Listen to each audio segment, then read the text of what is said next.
નમસ્કાર દર્શક મિત્રો, સત્યના શિખર ન્યૂઝમાં આપનું હાર્દિક સ્વાગત છે।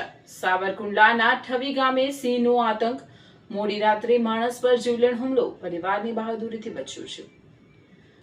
અમરેલી જિલ્લામાં માનવ પર સિંહના હુમલાથી વધુ એક ચોંકાવનારી ઘટના સામે આવે છે। સાવરકુંડલા તાલુકાના ઠવી ગામે મોડી રાત્રે સિંહે રાજુભાઈ મનસુખભાઈ વાઘેલા પર અચાનક હુમલો કરતા સમગ્ર વિસ્તારમાં ભયનો માહોલ ફેલાઈ ગયો હતો।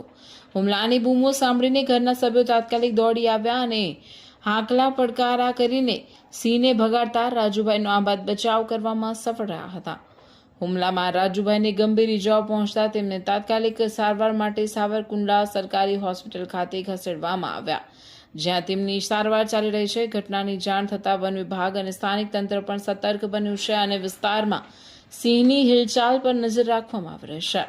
તાજેતરના સમયમાં અમરેલી જિલ્લામાં સિંહોના માનવ વસાહતો તરફ વધતા આવાગમન અને હુમલાની ઘટનાઓને લઈને ગ્રામજનોમાં ચિંતાનો માહોલ જોવા મળી રહ્યો છે।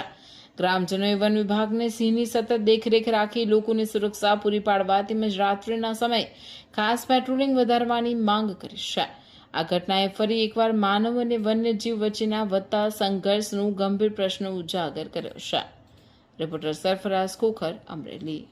ભાઈ મનસુખભાઈ વાઘેલા ગામ ઠવી, મારો ભાઈ રાજુભાઈ મનસુખભાઈ આયા પૂછા હતા ઝૂંપડામાં અને બે હાવજ આવ્યા અને એને ટાંગો પકડી લીધો અને બાયુ બીકીને પડખેથી જાગી ગયા, બરાબર। એટલે બાયુ દેકારા હાકલો મળ્યા કરવા એટલે હું ઉપર સાંભળી ગયો એટલે હું દોડીને આવ્યો ત્યાં ટાંગો મારા ભાઈનો હાવજના મોઢામાં હતો અને બાયુ હાકલા ઉકલી કર્યા એટલે હાવજ મૂકીને ભાગી ગયા। મારા ભાઈના હાથમાં ગાડીનું ગાઢ હતું, એમાં બેસી ગયો, બરાબર। નકર તો ગાડીનું ગાઢ મારા ભાઈના હાથમાં ન હોત ને તો હાવજ લઈને વ્યા જાત। એટલે હું ગાયક આવ્યો, પછી 108 ને ફોન કર્યો અને 108 આવીને એને દવાખાને મોકલી દીધા હતા। અને હું હવે અમારા ઘર આવ્યા, બરાબર છે।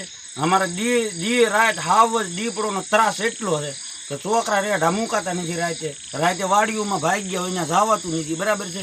બાયું છોકરા માલઢો રેઢા મૂકાતા નથી। અમારી પરિસ્થિતિ આવી છે તો સરકારને અમારી એવી નર્મ વિનંતી છે કે ભાઈ આની અપીલ કરીને સાંભળીને અમારી કોઈ પણ આમાં અમને સહાય કરે તો અમે સરકારનો ખૂબ ખૂબ આભાર માનીએ।